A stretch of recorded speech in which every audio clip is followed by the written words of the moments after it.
મને કીધું સાહેબ પહેલી દિવસે આવશો તો ચાલશે, પણ હું શિવમ આનંદનગર જૈન સંઘમાંથી લગભગ નવરાત્રિના 9 દિવસ અને પાછળ પણ દશેરા સુધી 10 દિવસ સુધી હું ગયો.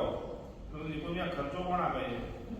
6 રૂપિયાનું એક કમળ અને 1.25 લાખ કમળ, રોજ નવી ચૂંદડી, રોજ નવા ફળ નૈવેદ્યનો થાળ, 4 પંડિતો અને સંઘની અંદરથી જેને આવું ત્યાં બધાને માતાજીને કમળ ચડાવવા મળે.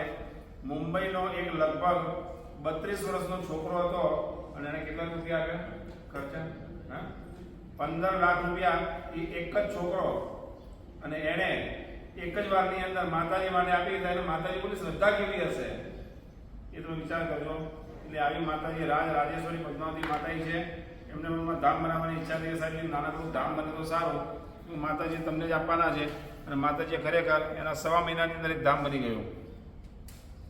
વ્હાઇટ હાઉસની અંદર અમેરિકાની અંદર નવકાર મંત્રનું ગાન થયું ને, ત્યારે એમણે ઈચ્છા વ્યક્ત કરી હતી કે સાહેબજી આપણે ભક્તામણની ચોપડીમાં પાછળ નરેન્દ્ર મોદી અને અમિત શાહનો ફોટો મૂકેલો છે, તો એની અંદર સંસદની અંદર પણ આપણે દિલ્હીની અંદર સંસદની અંદર ભક્તામણ સ્તોત્રનું ગાન થાય એ માટે આ પ્રયત્ન કરજો.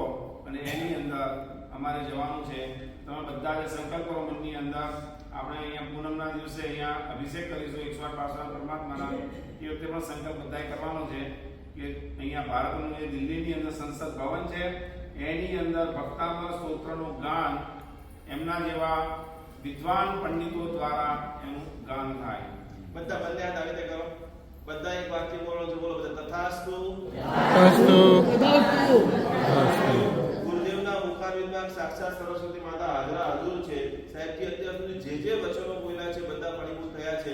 આજે ગુરુદેવના મુખથી આ વચન નીકળ્યું છે. જલ્દી આપણે બધા એના સાક્ષી બનીએ. બોલો શ્રી આદિનાથ ભગવાન.